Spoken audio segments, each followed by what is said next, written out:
me under the bus and say, I ain't start this and I ain't do that, and you started Pink and you made the Diplomats, which is just, if people choose to believe that, then look, I got a Brooklyn, a bridge in Brooklyn I can sell you. Yeah, I just seen the Breakfast Club. Jimmy popping all that. I be seeing Jimmy talking about, we Gucci boo boo here in the Gucci store. Talking about, we Gucci boo boo. I'm like, King, they was going, you up? Jimmy, they was like, Marita Monera. Coca-Cola. Jones, right? He ran with the same I ran with a decade before I met him. Jim Jones, the Dipset, the nigga that was just over there dancing and shit on verses. Jim Jones was running with Shotty, Cafano Jordan, right? Mel Matrix, Jamel Jones, Roland Martin. He was running Fu Banger, Fuquan. I forgot his last name, Fuquan something. He was running with all of the cats I ran with and got it back. I created the aesthetic. Okay. For the Diplomats. You heard? Dan and Cam's Pink. You heard? Hit Nah. All right. Sooner or later, he gonna have to tell it. You where he got the pink. 50 Cent is staging a comeback, and this time, he's making it clear he won't stand by while rumors swirl about Jim Jones being an informant. He's doubling down, claiming to have fresh evidence that could seriously damage Jim's reputation.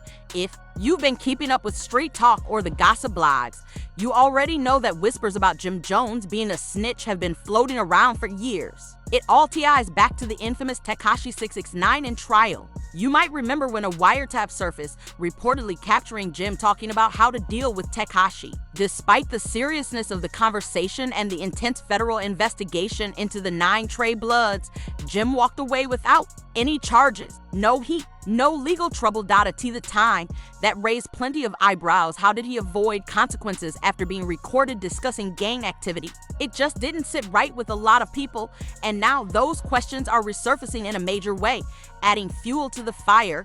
Former allies Cameron and Jim Jones have been trading shots online in a messy back and forth. And just when Jim probably thought things couldn't get any worse, 50 Cent jumped into the mix with new claims. This isn't subtle either. 50 is straight up accusing Jim of being a longtime federal informant.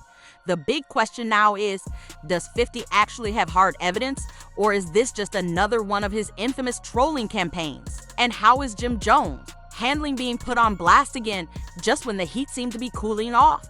You know, 50 said it, But I was like, we like Jimmy better than you anyway, Cam. You gotta watch the cigar. I did. Let me see. he was funny. I thought it was funny when he said, but I didn't think it'd be a big deal because you make up with every nigga that put hands on you.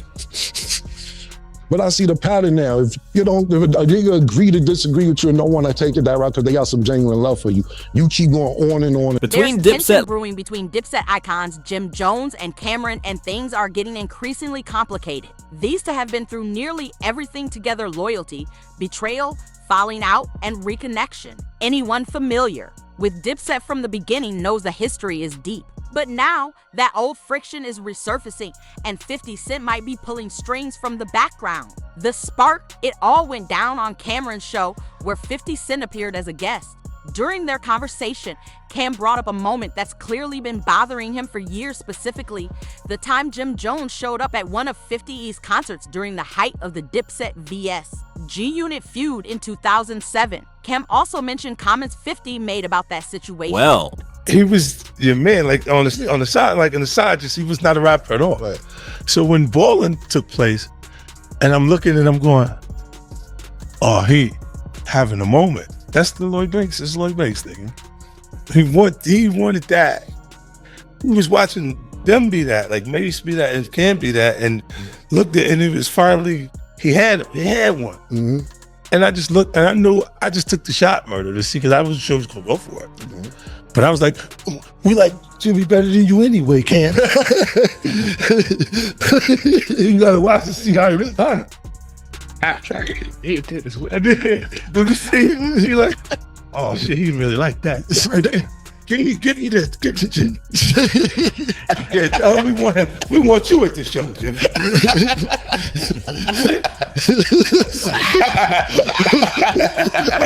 Yeah, but that was one of those things I just threw it out. Jim Jones didn't stay quiet. He aired it all out on Justin LeBoy's Polite podcast. He made it clear he wasn't going to let any of that talk slide. Jim emphasized that he never let rap beef interfere with his money, referencing his choice to perform with 50 Cent in 2007, even in the middle of tensions. He wanted to make it known that financial moves always took priority over petty feuds.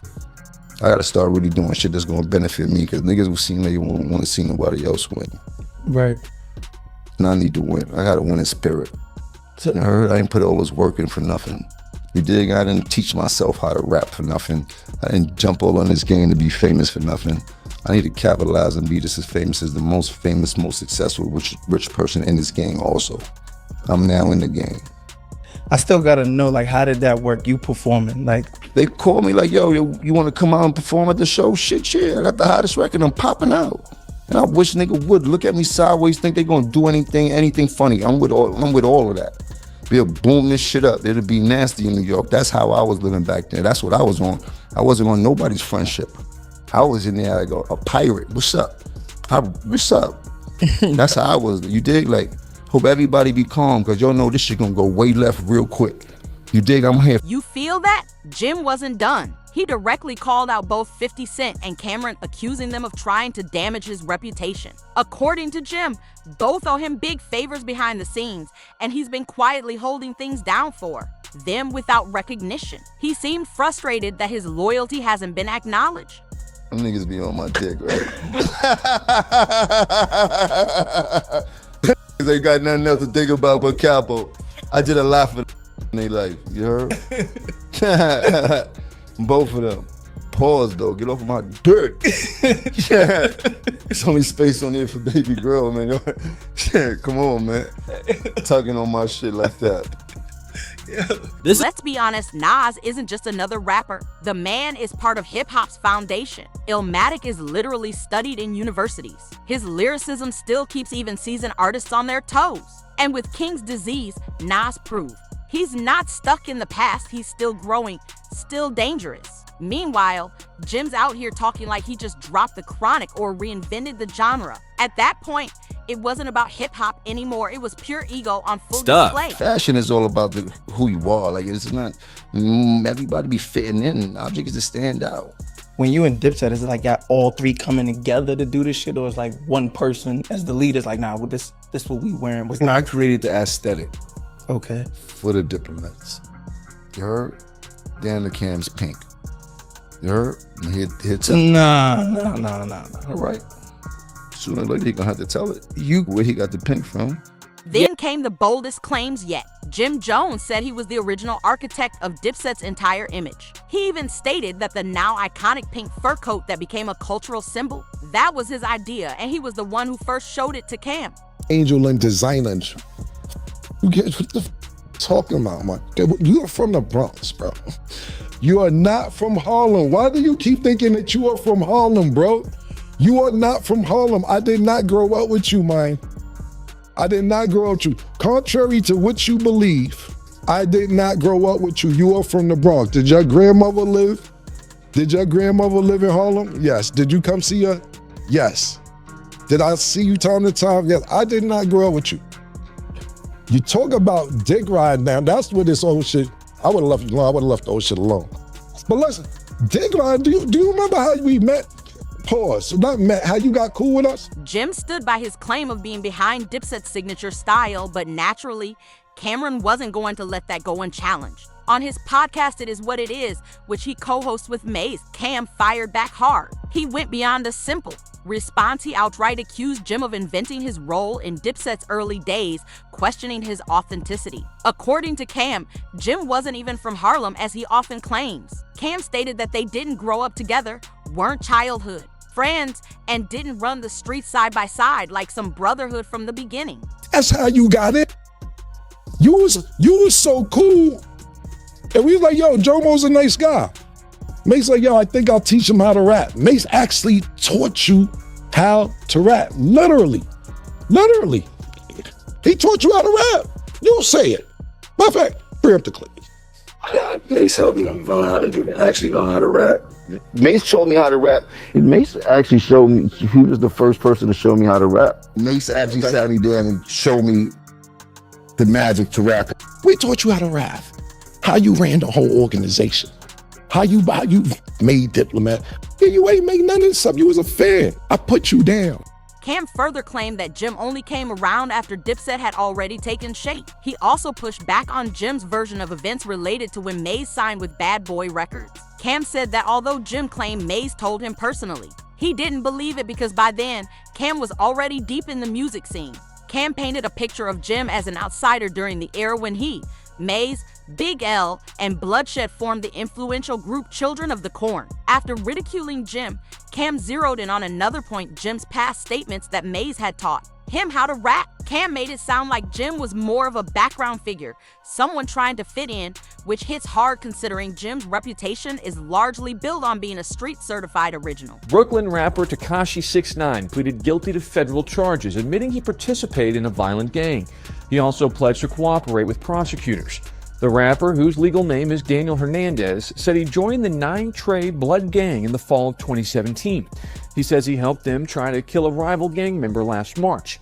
Prosecutors say the gang carried out acts of murder, robbery, and narcotics trafficking in Manhattan, the Bronx, and Brooklyn.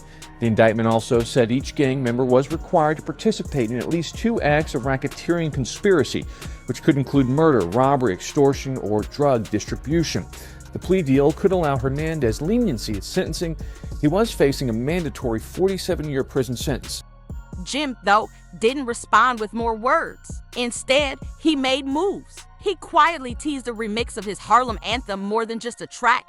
It felt like a full Harlem tribute. Alongside legends like Gucci Mane, Jim brought in Dipset, Aliul Santana, and Harlem's own Dave East. The message was loud and clear. Even if unspoken, he was reminding everyone of his deep Harlem roots. But just when things seemed like they might calm down, 50 Cent jumped back in, and this time, it wasn't about music. He reignited old rumors by posting a viral Instagram photo featuring Jim Jones with Jay-Z, Diddy, Fat Joe, and others. The caption stirred things up, lol individual one calling the shots out here. Please don't. I know you're working. That cryptic individual one reference, it traces back to the explosive Tekashi 6ix9ine in trial where wiretap evidence and courtroom testimony suggested Jim might have been cooperating with federal agents after 6ix9ine flipped on his 9 Trey Gang affiliates. Wait, let me get this off. Yo, Jim, Wack, let me just get this off my shoulders, right? Let me just get this off my shoulders. I am, and while it's still early, let me get this off my shoulders. Jim Jones, right?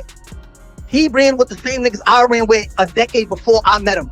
Jim Jones, the Dipset, the nigga that was just over there dancing on verses. Jim Jones was running with Shotty, Cafano Jordan, right? Mel Matrix, Jamel Jones, Road Murder, Roland Martin. He was running Full Banger, Fuquan.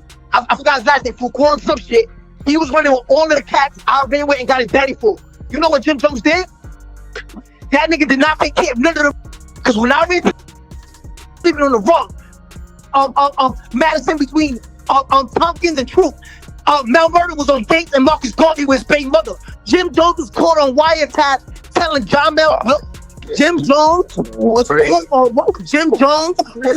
wiretap. That's a fact. When Tekashi A voice believed to be Jim Jones was heard in a recorded call, allegedly advising someone that Tekashi 6ix9ine was no longer affiliated with the gang and needed to be dealt with physically. After that wiretap leaked, accusations started flying. Now, 50 Cent has reignited the controversy. Not only did he bring it back into the spotlight, but he also released part of the call's transcript publicly. To give context, back in 2018, Tekashi was arrested along with 9 other members of the 9 Trey Bloods on serious federal charges, including weapons possession and racketeering. That group was deeply tied to gang activity. Following his arrest, Tekashi quickly flipped and began cooperating with federal prosecutors, drastically reducing his prison time. When Tekashi took the stand in September 2019, he didn't hold back. He pointed fingers at numerous fellow 9 Trey members, including names like Mac Ellison, Algermia Nuke Mac, and Anthony Harv Ellison. Tekashi laid everything out, from gang operations to specific people and dates. But things got even more intense when Jim Jones's name came up. It wasn't because of rumors, it was due to a wiretap played in court. In it, Jones allegedly spoke with Jamal Mel, Morta Jones, a known 9 Trey member, discussing Tekashi and internal gang matters. That recording stunned both the streets and the industry because it captured what sounded like Jim Jones talking gang business on federal surveillance. It tied him directly to top 9 Trey figures. Despite that, Jim Jones was never arrested or questioned by law enforcement. This led to the big question, why wasn't he charged when others were? Many started speculating that Jim had cut a deal behind the scenes. The rumors intensified. Eventually, Whack 100 went public, accusing Jones of cooperating, saying his freedom was suspicious. Jim hit back strongly, calling Whack a liar and attention seeker in multiple interviews, including one with 6ix9ine and himself. But even with all the noise, Jim never really clarified how he avoided indictment after that wiretap surfaced. To this day, there's no proof Jim ever testified or worked with authorities. He's never been officially labeled a cooperating witness. Still, the fact he was never charged despite the tape keeps raising eyebrows. 50 Cent clearly struck a nerve with his post because Jim fired back almost instantly. He responded online with a calm photo of himself lounging by the pool, sending a clear message. Unbothered, Jim's response came with a caption that read, "Why do you keep lying?" followed by a cryptic message, "Funny, I am returning to the sleep-free male matrix as well." It is completely complex in reverse. While the post seemed laid back, many knew exactly who it was aimed at. Despite Jim's continued denial of being an informant, the speculation hasn't gone away. In fact, each time the topic resurfaces, people revisit the same lingering question: if Jim wasn't involved, why was his voice on that wiretap, and why was he never charged when others were? With all the other 9 Trey members facing prosecution, many still find it hard to believe that Jim Jones avoided any legal consequences. The question lingers, how did Jimmy manage to escape charges when everyone else got picked up? It's something people can't quite wrap their heads around, especially since 50 Cent constantly fuels the speculation with his sarcastic jabs and social media posts, keeping the rumors alive. The internet isn't letting it go either. One fan even claimed that Jim, as a high-ranking gang member, had confided in his cousin about behind-the-scenes dealings, further feeding the theory that there's more to the story than meets the eye. The claim goes even deeper. Another high-ranking gang member allegedly gave the order to have someone targeted, and the person who received that warning ended up getting arrested. But the one who gave the order, he walked free. That's what has people saying something doesn't add up. There's a stench in Denmark, as the saying goes. And with 50 Cent continuing to joke about it and fans constantly digging for new details, this story isn't going away anytime soon. Everyone's watching closely. One commenter even pointed out that there were other alleged informants involved too, but no one wanted to pay attention. And while there's still no solid evidence to prove Jim Jones cooperated with authorities, the bigger question remains, how do you feel about all of this? Is Jim's image really unbreakable, or are the cracks starting to show? But now, that once solid image seems to be in serious doubt. Let's not forget it was 50 Cent who reignited the whole conversation about the informant rumors. Did he cross a line by dragging Jimmy's name back into the spotlight, or was he simply voicing what many have been thinking all along? Drop your thoughts in the comments. Are the concerns valid, or is Jim Jones being unfairly targeted? If you're following the drama, go ahead and hit that like button. As of now, Jim still hasn't issued a direct response. So, is Dipset still united, or has this cracked their foundation for good? What's next for Harlem's finest? Thanks for sticking with me, and I'll catch you in the next one.